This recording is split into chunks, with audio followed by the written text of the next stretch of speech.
Historia del crimen en 7 Días Radio.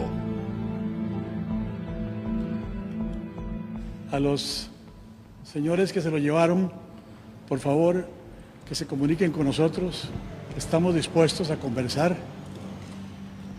Ellos pueden comunicarse con nosotros en los teléfonos que perfectamente Fabio puede proveerles para ver si ponemos final a esta tragedia tan injusta que estamos viviendo. La voz que escuchábamos era de Fabio Garnier Nieto, el padre de Fabio Garnier Fernández, un joven que fue secuestrado en enero del 2002. Los delincuentes pidieron 40 millones de colones a cambio de su liberación. El carro de Fabio Garnier apareció abandonado en Multiplaza, en Escazú, y 2 llamadas advirtieron a la familia de lo ocurrido y de la exigencia de los secuestradores como rescate. Hoy recordaremos aquí, en nuestra sección Historias del Crimen, el secuestro de Fabio Garnier.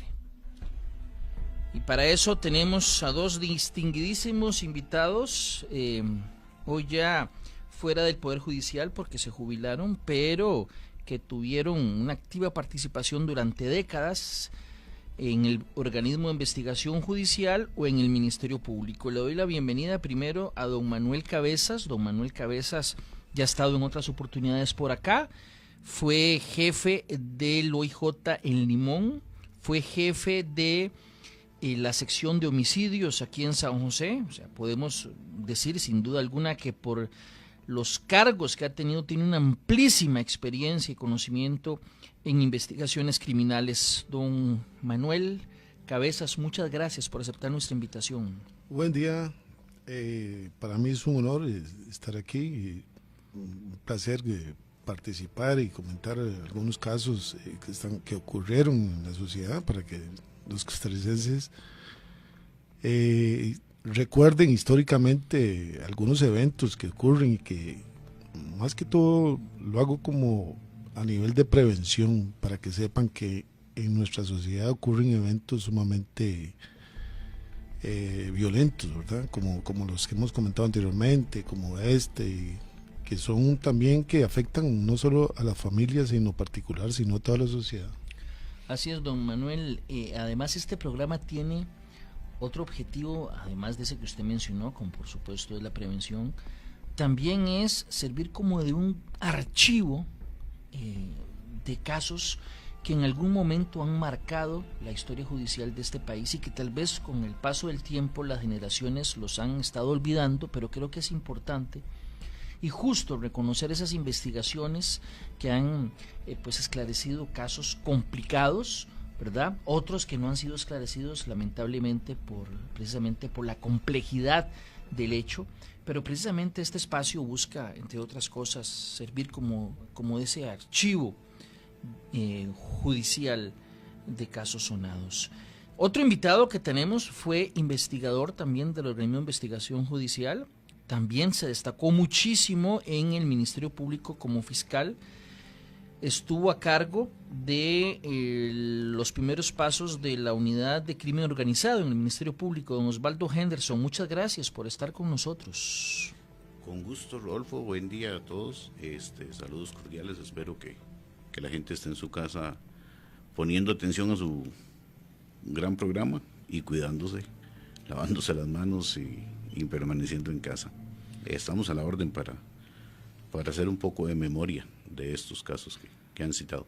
Así es, con nuestros 2 invitados vamos a recordar este caso que, como les dije, tal vez algunas generaciones no lo tienen claro, no lo recuerdan muy bien o ni siquiera sabían que había ocurrido.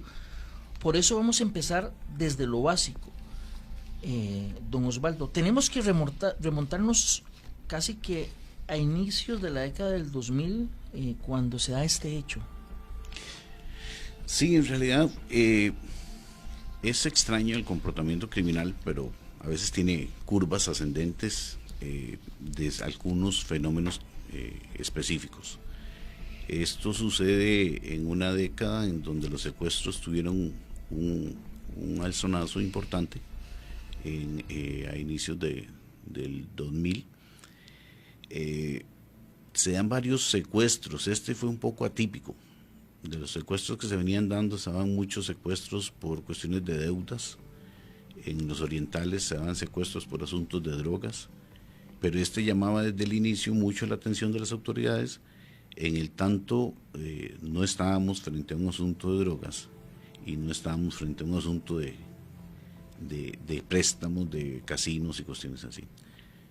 Fue un caso que se le puso especial atención, quizá porque el móvil era otro, y es uno de los pocos secuestros que son específicamente para extraer o pretender dinero de las víctimas, sin que esto sea una cuestión de una organización criminal por detrás. Fabio Garnier Fernández era hijo de Fabio Garnier Nieto, que para quienes somos seguidores del fútbol fue un destacado dirigente deportivo, primero en Saprissa, fue presidente del Deportivo Saprissa, y luego tuvo también un cargo muy importante en la federación en el tema de las selecciones nacionales. Cuando se da el hecho, precisamente don Fabio estaba en la federación. Posiblemente eso todavía aumentó más la atención de la gente. Tal vez en los inicios empezaron a pensar que podía tener alguna relación. O sea, con el papá. Claro, había ustedes muchas oportunidades han explicado que cuando se da un caso se tiran muchas líneas de investigación. Se plantea una hipótesis primero para verificar cuáles son los motivos o las causas de eso que dice Osvaldo. Sí, tiene razón. Uno comienza a trabajar ahí en el escritorio, en la pizarra, en los grupos de investigación, cuando comienza a plantearse la hipótesis de investigación criminal, valga la redundancia, vamos a utilizar mucho la palabra investigación, para ver, digamos, qué motivó a los agresores o los perpetradores, en este caso específico, la acción para cometer el hecho, llevarse al joven. Entonces, como dice Osvaldo, unos son por ajustes de cuentas, otros por deudas, otros por venganzas personales o venganzas empresariales, llamémoslo así, como hemos visto algunos casos de homicidios, etcétera. Este caso que habíamos comentado sí tenía un alto grado de dificultad en ese sentido, en plantear la hipótesis. Entonces no se deja de ver ningún punto de investigación, alguna sospecha, entonces se hacen muy complejos, muy largos. No se puede pasar las páginas así, porque así hay que verlo minuciosamente. Sí. Vamos cronológicamente. Fabio Garnier, recuerdo, trabajaba aquí en Paseo Colón, en una empresa de renta carros, ¿verdad, don Osvaldo? Efectivamente. Se da esa desaparición un día que sale de su trabajo, entiendo.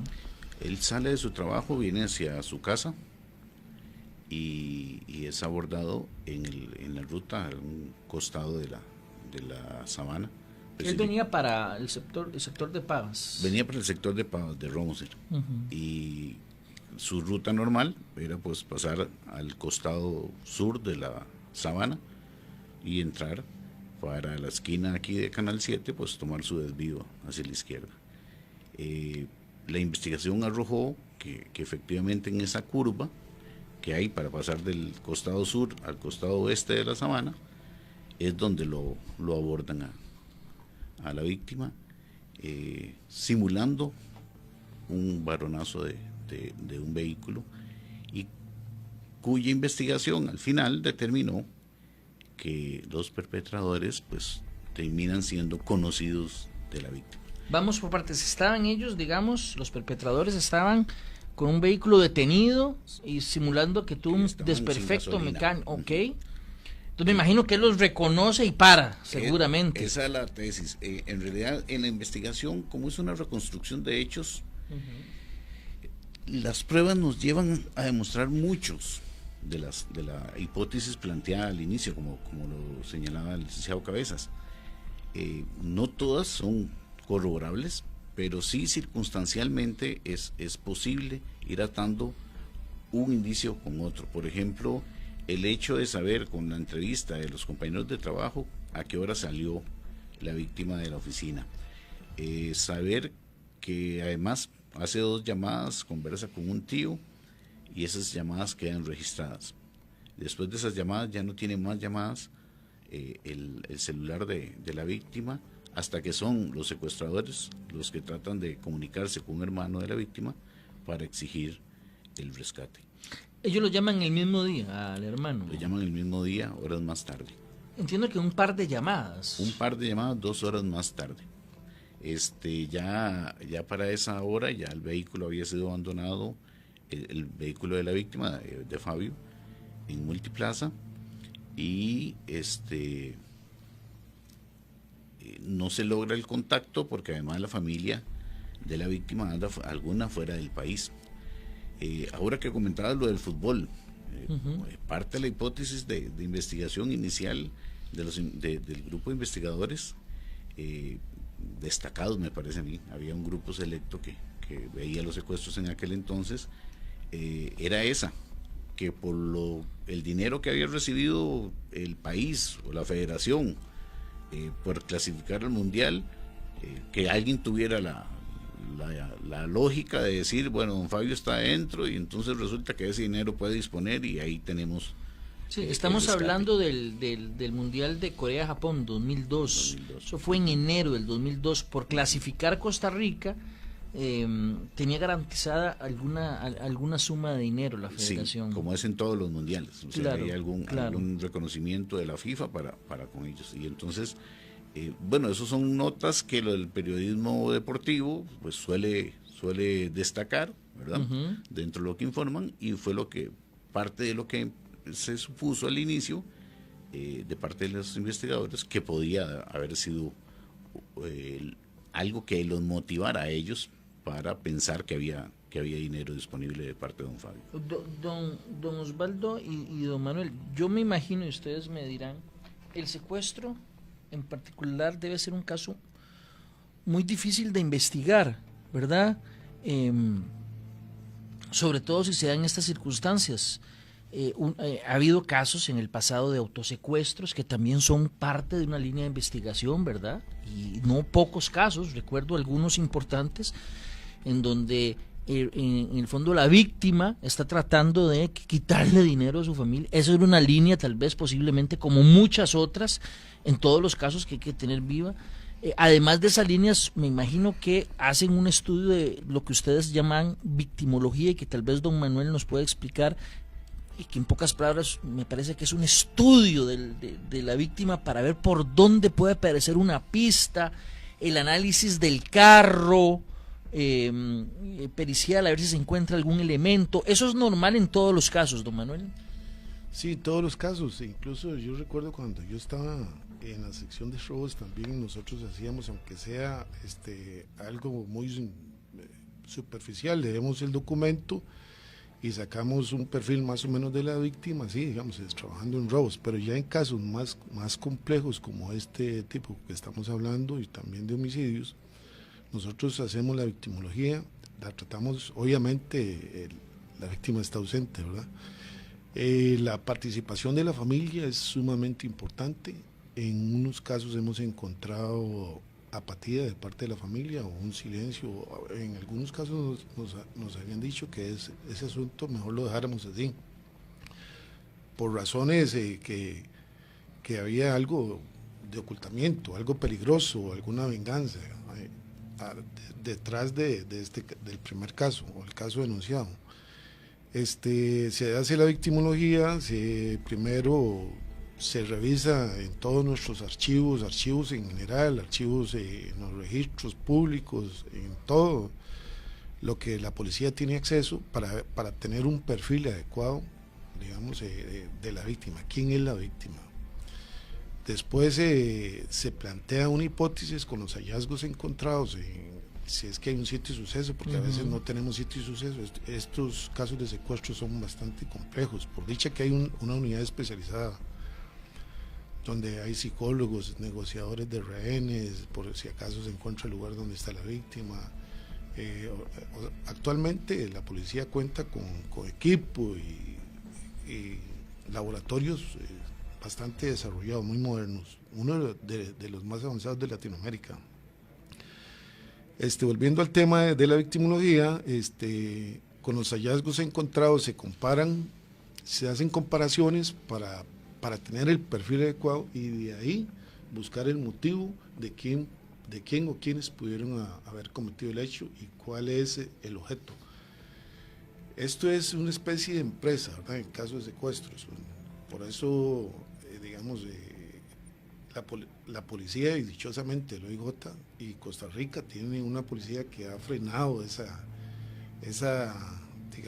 actividad, esa actividad es complicada. Como en otros países de Centroamérica, donde es común el secuestro extorsivo. Cuando hay pocos elementos o pocos casos, la policía o la investigación comienza, obviamente, del hecho hacia atrás. Y depende de los hallazgos que se vayan encontrando, los resultados, el periodo de investigación es corto, o a veces se puede hacer hasta inclusive muy, muy largo, de años de adolescencia o infancia, situaciones de esas, ¿verdad? Cuando se tiene ya, digamos, una hipótesis de investigación o sobre el hecho bien planteada, bien desarrollada, no debe ser rígida, obviamente, tiene que ser flexible de acuerdo con lo que va apareciendo. De ahí la importancia de la escogencia de los investigadores, ¿verdad? O sea, no pueden ser investigadores llamámoslo así, de primer ingreso, de poca experiencia y demás, sino que tienen que tener investigadores de escuela. Sí, puede ser que con la primera pista ya crean que esa es y descuidan otras. Y la personalidad del investigador tiene que ser estudiada, a ver si se adecua al tipo de caso y demás, porque no puede ser cualquiera, ¿verdad? O sea, per se hay una selección previa a que ingresen los investigadores a la OIJ, también tiene que haber una selección a diferentes secciones. Por eso hay que fortalecer bien ese tipo de unidades de investigación. Ahora bien, en el caso si bien es cierto, había buen recurso humano, digamos una expertise importante en el OIJ, entiendo, don Osvaldo, que había realmente pocos elementos que trabajar. Las llamadas iniciales, el carro, pero como me parece que hubo un silencio durante un buen tiempo de parte de los perpetradores que no permitían comunicarse o que ustedes tuvieran nuevos elementos para investigarlo. Claro, cuando da inicio tenemos esas 2 llamadas que son del mismo día, pero luego se suspenden las llamadas. Y a diferencia de otros delitos, en el secuestro las llamadas son importantísimas por determinar de dónde vienen, sonidos alrededor de la persona que está haciendo la extorsión, aunque usen modificadores de tono, de voz para las llamadas. Eventualmente hay sonidos detrás de eso que se logran identificar. Pensar en la prueba de vida que se exige. ¿Qué es la prueba de vida? Para que tengamos claro. Prueba de vida es que cuando se trata de un secuestro, los secuestradores van a exigir una disposición patrimonial, una cantidad de dinero. Y bueno, lo primero que se hace es constatar de que la víctima esté viva.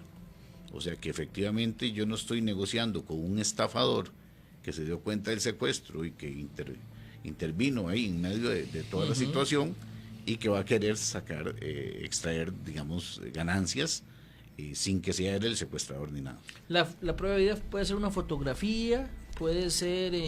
La prueba de vida puede ser una fotografía que si es en el momento, claro, digamos, tendría que ser con un periódico del día, claro, o algo así, para que se vea la fecha.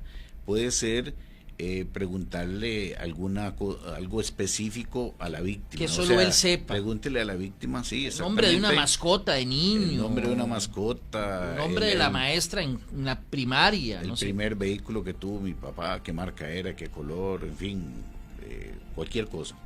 Pero algo que usted diga, solo esa persona la va a saber. Porque negociar primero con terceras personas es perder el tiempo, si no son los secuestradores.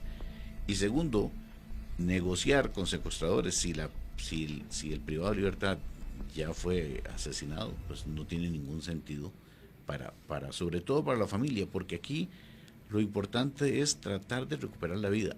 La investigación del secuestro lleva un estrés distinto a los demás, claro, delitos, y es que de las diligencias que se hagan o se dejen de hacer, eventualmente depende la vida de la persona secuestrada.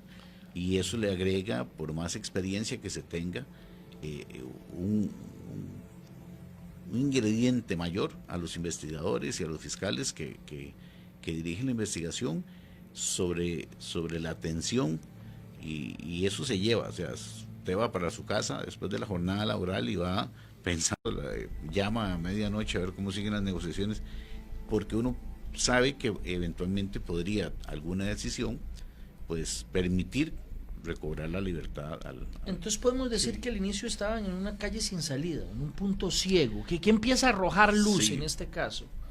Lo que se hace es tratar de revisar, la policía lo que hace es el proceso de victimología, porque usted en esos momentos escucha siempre los chismes de todas las personas, ¿verdad? Que estaba metido en drogas, que se había ido del país, que esto, que el otro, y la policía tiene que filtrar todo eso, dar seriedad a la investigación y además empezar a recibir información confidencial. En este caso es importantísima la información confidencial.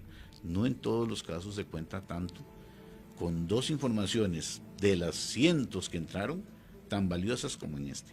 Fue alguien que brindó un detalle que les encendió la luz a ustedes. Claro, al inicio una información confidencial que recibe la policía y que habla de la participación de una persona de nacionalidad colombiana que trabaja como transportista en una discoteca Extremos, creo que era que se llamaba en ese tiempo, en el Centro Comercial del Sur. Y eso es una de las tantas informaciones confidenciales. ¿Qué pasa? Que cuando avanzan las investigaciones y cuando vuelven a tener contacto, por ejemplo, dejan un disquete en un teléfono público cerca de la casa de la familia de Fabio. Al analizar el disquete, recordemos que estamos hablando de hace 18 años, ¿verdad? No es la misma tecnología que tenemos ahora. Entonces, analizar ese disquete, que en realidad era un disquete, significó poder determinar el documento, que era un documento de Word, donde se describía toda la exigencia, el IP que contenía la computadora que había, en la que se había redactado eso. Y entonces con ese número de IP la policía va a RAXA, y que es la distribuidora o la que da el servicio de internet para esos entonces. Y recordemos que habían café internet por muchos lugares, eran las épocas del café internet, y ahí se dan cuenta que ese IP es de una de las computadoras que hay en un café internet en el Centro Comercial del Sur, que está exactamente en el segundo piso sobre la discoteca. Y entonces se van hasta la computadora, logran el decomiso de la computadora, se estudia la computadora y se dan cuenta de la hora en que se hizo el documento, que coincide con la hora en que él hacía transporte ilegal, por decirlo, pirata o de alguna forma, en esa discoteca, como que a la hora que empezaba a trabajar. El fin original del disquete era tener el de los perpetradores era tener una prueba de vida o algo así. No, era una exigencia. Una exigencia. Y no hacerlo por un celular. Claro. En aquel entonces era tecnología TDMA y GSM. Entonces, rastrear una llamada era muy sencillo. Estamos hablando de números de 7 dígitos, ni siquiera eran de 8. Y entonces lo que hizo este colombiano, no recuerdo los nombres, yo en realidad los nombres casi en ningún caso le pongo mucha atención porque para mí es trabajo, no es una cuestión personal. Creo que se llamaba Miguel o algo así, el colombiano. Tenían mayores técnicas y utilizaban una cuestión que se llama, o que llamábamos en aquel entonces, teléfonos aleatorios. Para que a la gente le quede claro, eso era, habían tarjetas prepago que uno compraba y iba a un teléfono público y hacía llamadas y ahí se iba descargando. ¿Okay? Entonces, con esas tarjetas prepago, este señor podía convertir un celular que no estaba registrado en ninguna red, porque no se había ido al ICE, al ICE, nada más en aquel entonces, no se había ido al ICE. No estaba la apertura del mercado de las telecomunicaciones. No estaba la apertura, era solo esa, y lo que hacía era una especie de clon de algún número de de alguien conocido. Y entonces, usando la tarjeta, podía utilizar, hacer llamadas con el teléfono que tenía, que iba a salir registrado un número que en realidad no iba a ser el de él.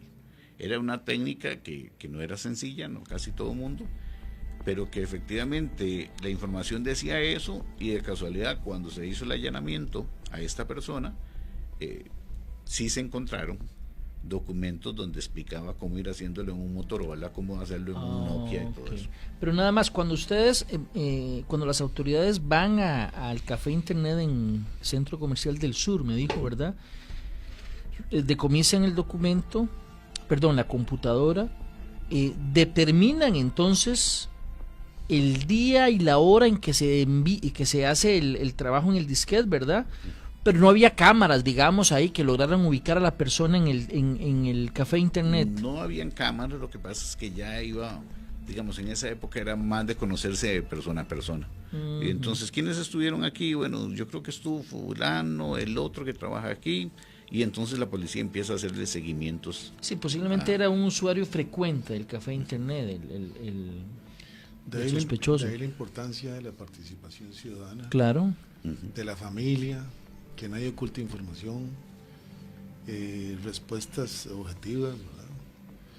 Eso es muy importante, las entrevistas. En estos casos, la entrevista que se haga tiene que ser una entrevista planificada y bien estructurada, para no salirse del tema y no llenarse, digamos, de información que se puede considerar de relleno, ¿verdad? Claro.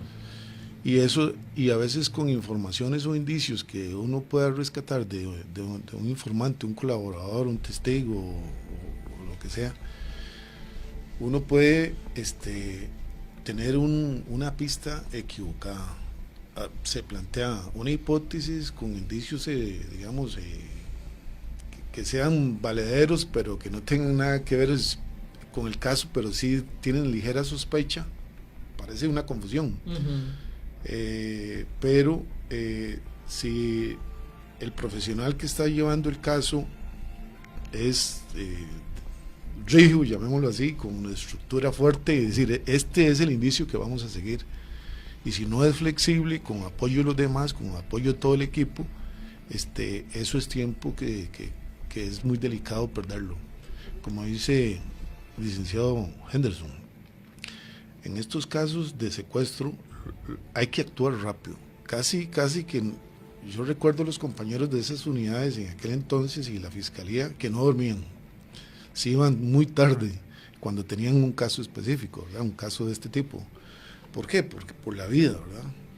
Porque si todavía hay indicios que la persona está viva, hay que tratar de rescatarla, ver cómo se hace, si se paga una parte o se negocia una parte. Obviamente, para eso hay psicólogos y hay negociadores. Pueden cambiar con los perpetradores alguna cosa que no sea tal vez dinero, pero el tiempo es muy importante en este tipo de investigaciones. En este sentido, rescatar a la persona lo más pronto posible, tener en contacto con los perpetradores, negociar con ellos, ¿verdad? Saber que la persona está viva, mientras hay un equipo aleatorio, o más bien cercano, un equipo de investigación de campo, ya sea buscando, ahora volviéndonos a la actualidad y no en este caso, mediante rastreos, torres de telecomunicaciones, de radares, o como sea, buscando todo, las informaciones provenientes de los aparatos electrónicos, para tratar de ubicar más o menos dónde es la fuente de la llamada, dónde está la persona o la víctima o las víctimas, y así ya, digamos, con otros equipos de reacción, poder rescatar con vida a la persona. Ese es el objetivo principal. Estamos conversando con dos experimentados exfuncionarios judiciales, tanto en el OIJ como en el Ministerio Público. Vamos a hacer una pequeñísima pausa comercial y cuando regresemos seguiremos hablando de este caso, cómo se llega a dar con los responsables, ¿Qué pasa con Fabio Garnier, el secuestrado? Esto va a juicio. ¿Qué ocurre en el juicio? Ya regresamos a 7 Días Radio.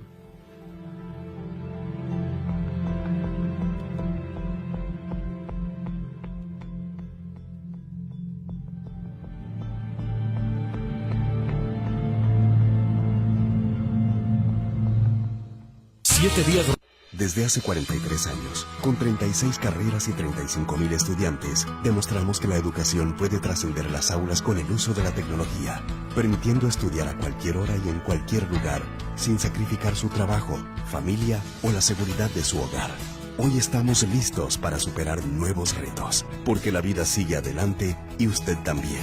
Avancemos juntos. UNED. Matrícula web del 1 al 7 de junio. Sitio web uned.ac.cr/matrícula. El Sistema de Banca para el Desarrollo aprobó varias medidas para apoyar a la micro y pequeña empresa con el impacto económico por el COVID-19. Tales como moratorias y periodos de gracia para créditos con recursos de banca para el desarrollo. Si usted es un micro o pequeño empresario, visite nuestro sitio www.sbdazulado.com o comuníquese al 2205-8181 y conozca más de estos beneficios y cómo solicitarlos. Banca para el Desarrollo, juntos para salir adelante. Bingo virtual por la vida. La Asociación Lucha contra el Cáncer Infantil te invita a unirte a seguir salvando vidas. Envía "Quiero jugar al bingo" al WhatsApp 8388-6363 para más información. Transmisión en vivo en Facebook. Porque nuestra misión de salvar vidas no se detiene. Hoy, los abrazos los mandamos por mensajes y los besos los damos con emojis. Pero lo que nunca cambiará será nuestra conexión por querer estar juntos. En Claro te damos todas las herramientas para que hoy separados sumemos conexiones desde casa. Seguinos en nuestras redes como Claro Costa Rica o llámanos al 7002-7002. Más información en claro.cr. Claro que me quedo en casa. ¡Claro que sí! Desde hace 43 años, con 36 carreras y 35.000 estudiantes, demostramos que la educación puede trascender las aulas con el uso de la tecnología, permitiendo estudiar a cualquier hora y en cualquier lugar, sin sacrificar su trabajo, familia o la seguridad de su hogar. Hoy estamos listos para superar nuevos retos, porque la vida sigue adelante y usted también. Avancemos juntos. UNED. Matrícula web del 1 al 7 de junio. Sitio web uned.ac.cr/matrícula. Hola, soy Ana Lucía y en abril celebro el 46 aniversario de la Fundación Ciudadelas de Libertad, porque soy parte de esta familia que impulsa el desarrollo educativo y cultural del Cantón de Desamparados. Hoy celebro desde casa porque debemos protegernos y porque estar en la fundación siempre ha sido como estar aquí en mi propia casa. ¡Feliz 46 aniversario! Síguenos en Facebook, Fundación Ciudadelas de Libertad. Desde hace 43 años, con 36 carreras y 35.000 estudiantes, demostramos que la educación puede trascender las aulas con el uso de la tecnología, permitiendo estudiar a cualquier hora y en cualquier lugar, sin sacrificar su trabajo, familia o la seguridad de su hogar. Hoy estamos listos para superar nuevos retos, porque la vida sigue adelante y usted también. Avancemos juntos. UNED. Matrícula web del 1 al 7 de junio. Sitio web uned.ac.cr/matrícula. Seguimos analizando a profundidad los hechos y acontecimientos más allá de la noticia. Continuamos con más de 7 Días Radio, en vivo por Teletica Radio 915. Generamos conversación. Por eso precisamente digo yo que estamos trabajando el asunto como aparentemente un secuestro, pero no hay ninguna evidencia de nadie que lo haya visto en ningún lado, que lo hayan bajado del carro, ni mucho menos lo hayan sacado de un centro, de un restaurante, de alguna cosa así. No hay informe, simplemente sale de su trabajo y no aparece, no llega a su casa de habitación. Esta era la voz de Jorge Rojas, entonces director del organismo de investigación judicial. Esas declaraciones las dio poco después de la desaparición de Fabio Garnier Fernández, pero como nos ha explicado aquí uno de nuestros invitados, Osvaldo Henderson, exfiscal que tuvo a su cargo este caso, sí hubo ya claridad conforme pasaron los días de lo que había ocurrido, como pasó la investigación, y reitero, nada más hago un breve resumen de lo que hemos conversado en la primera parte del programa. Fabio Garnier Fernández sale de su trabajo, un rentacar que quedaba en Paseo Colón, según se determinó posteriormente, cerca de la Sabana, ve a algunas personas, al menos una persona conocida que aparentemente había tenido un problema con su vehículo, se había quedado sin gasolina. Se cree que llegó para ayudarle y fue cuando es secuestrado por unas personas que ese mismo día pidieron en 2 llamadas un rescate, si no me falla la memoria, 40 millones de colones en ese momento. También don Osvaldo nos ha detallado cómo encuentran primero a una persona que podría estar ligado con eso, porque encuentran un disquete en un teléfono público no muy lejos de la casa de Fabio Garnier. Con investigación van al lugar donde se había procesado esa información en el disquete, que era en un café internet en el Centro Comercial del Sur, y logran ubicar a una persona que sería un extranjero que habría tenido ligamen con el caso, procesando y preparando ese disquete. ¿Cómo empiezan a dar con las personas, con las otras personas que eran foco de atención policial, don Osvaldo? El asunto se presenta en el 2004, vea que ya casi 2 años después, en el 2004, para el 15 de agosto del 2004, don Francisco Aranese, en aquel entonces fiscal general, crea una nueva oficina que se llama Unidad de Apoyo a la Fiscalía General. No había presupuesto para hacer una fiscalía de crimen organizado, entonces empezó con eso. Éramos 5 fiscales, y lo que hizo fue a los 2 fiscales que llevaban los secuestros, los pasó a esa unidad. A 2 fiscalas de delitos contra la vida las pasó a esa unidad, y a mí me reclutó, no me acuerdo dónde estaba yo, creo que en delitos varios, algo así, o Entre Ríos. Y los casos que tenían ellos pendientes, como el de Ivania Mora, García Penón, el secuestro, en todos esos casos lo que hicimos fue entre los 5 y con los investigadores del caso ir repasando uno por uno, de abajo a arriba, y tomar decisiones estratégicas en cada uno de los casos.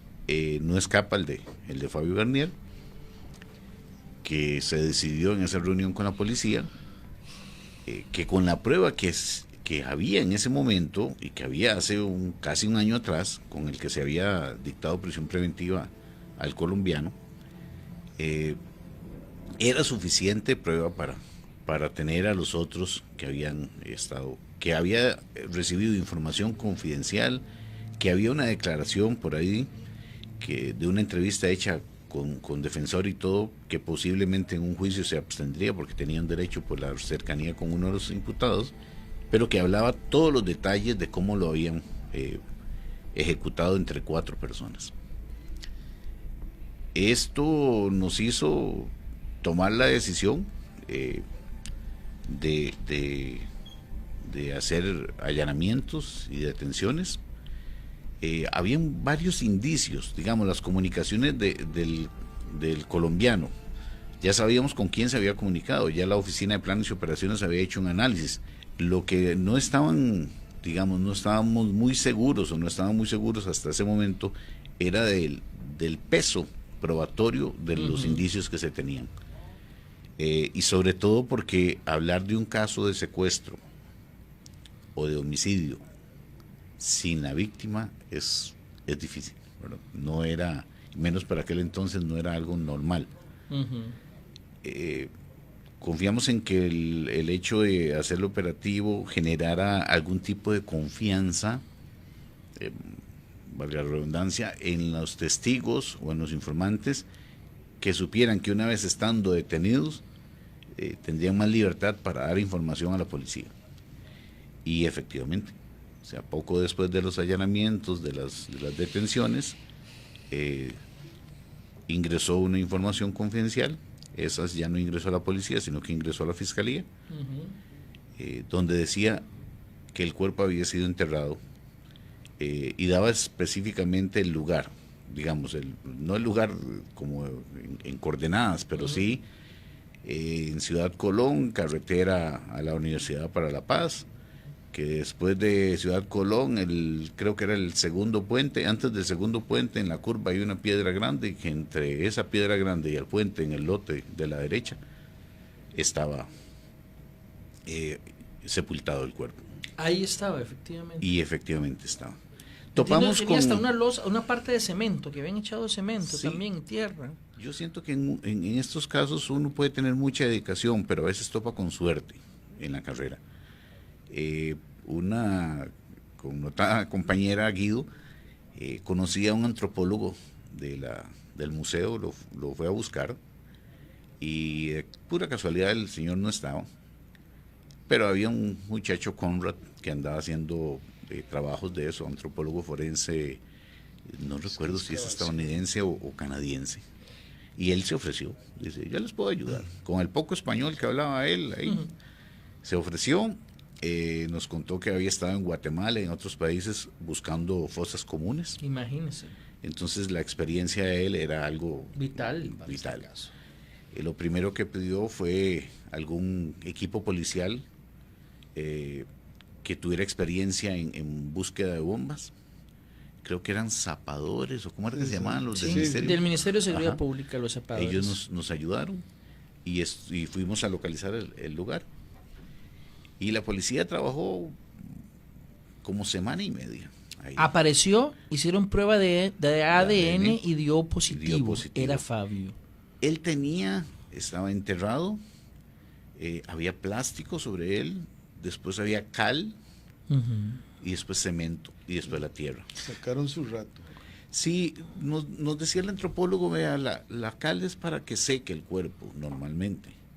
El cemento es porque al acelerar el estado de putrefacción del cuerpo, eso va a ceder, va a tener una reducción esquelética y entonces va a bajar y la tierra se va a ver más abajo. Entonces, si era poco después, se iba a notar muy fácil. O sea, era gente que sabía lo que estaba haciendo. Me parece que sabía bien de... ¿Cuántas personas fueron a juicio por este caso? 4 personas. 4. ¿Qué pasó en juicio? El primer juicio, solo uno de ellos fue condenado, que es este que mencionaba de nacionalidad colombiana, que había mucha prueba directa sobre su participación. Lo demás era un reto, y así se lo hicimos ver al tribunal al iniciar conclusiones. Le decimos, vea, esto es un reto al ejercicio del derecho penal, porque es prueba indiciaria. O sea, aquí no hay un testigo que nos venga a contar todo lo que pasó. Hay que deducirlo a partir de mucho indicio. Y sí, dicen que mucho indicio casi que equivale a una prueba también. Claro. Conforme la violencia del delito sea mayor, usted tiende a abandonar la prueba testimonial y a ampararse en la prueba material. Y no es algo nuevo. Fray Marino de Malatesta tiene una obra en 1912 sobre la prueba criminal, que él hace todo un análisis de por qué la prueba material es mejor que la testimonial. Y sobre todo, en resumen, es porque no puede mentir, claro, porque no se subjetiviza. ¿Hubo un segundo juicio? Sí, en el primer juicio condenaron a 1 y absolvieron a 3. Fuimos a casación y efectivamente casación nos dio la razón de que no estaba bien analizada la prueba indiciaria, y en el segundo juicio condenaron a 2. Vamos a ver, entiendo, 2 preguntas, nos quedan 5 minutos, voy a ir muy al grano a ver si podemos abarcarlas. Fabio Garnier Fernández muere en los primeros días del cautiverio o más adelante, ¿no se pudo determinar eso? No, eso es difícil porque estamos hablando que el cuerpo aparece 2 años y algo después, entonces determinar la manera de muerte homicida, sí, en la pericia de patología forense. Como manera de muerte, homicida. Homicida, sí, pero digamos... pero la causa de muerte, que es eso, todo indicaba que era una asfixia, porque además tenía mordaza en boca y nariz. Pero es muy difícil, y es tan extraño que al final de cuentas uno se pone a pensar, bueno, sí, los condenaron por secuestro, que era lo que nosotros fuimos a casación, pero no por secuestro agravado, que es el resultado de muerte. Claro. Y está amordazado, está esposado hacia atrás, está con la ropa del día en que desapareció. Claro. O sea, si o sea, eso no es al ser homicida debió haber sido, digamos, agravado.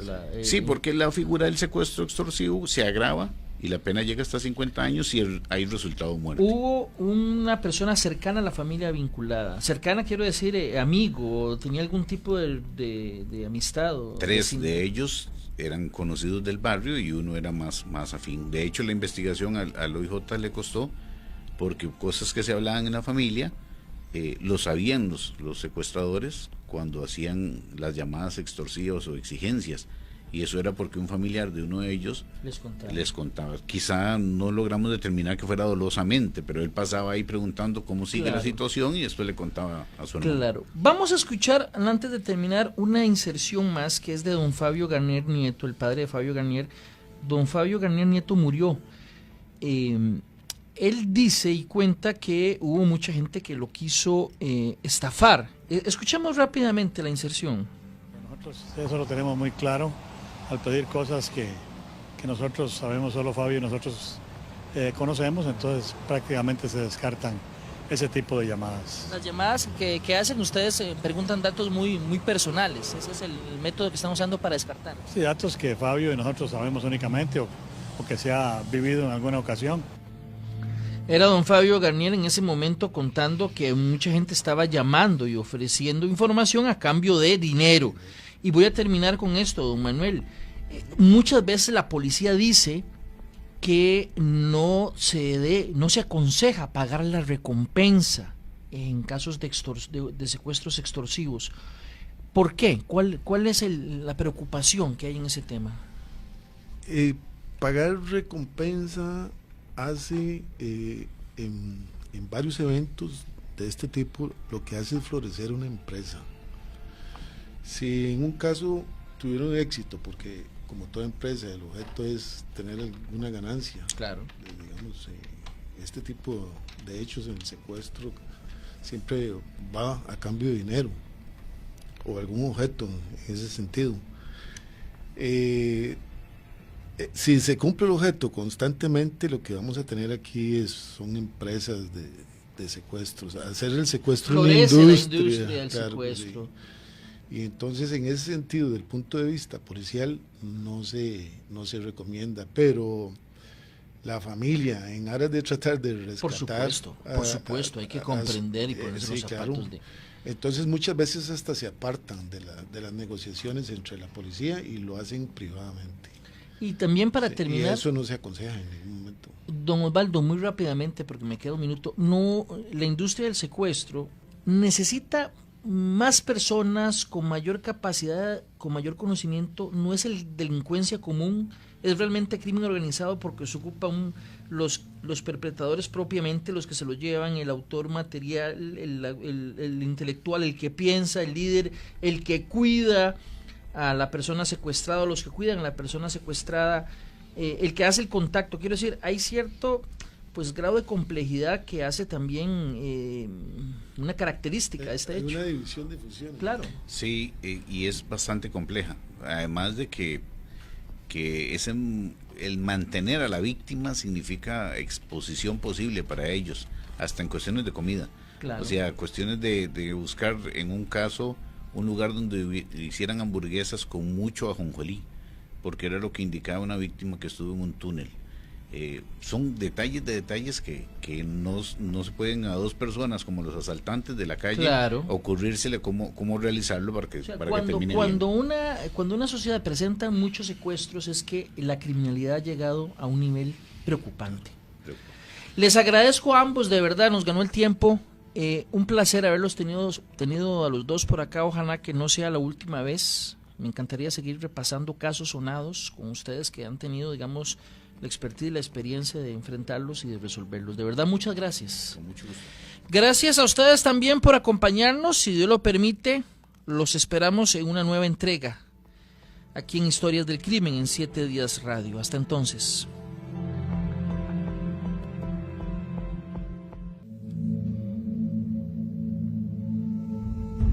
historia del crimen en 7 Días Radio.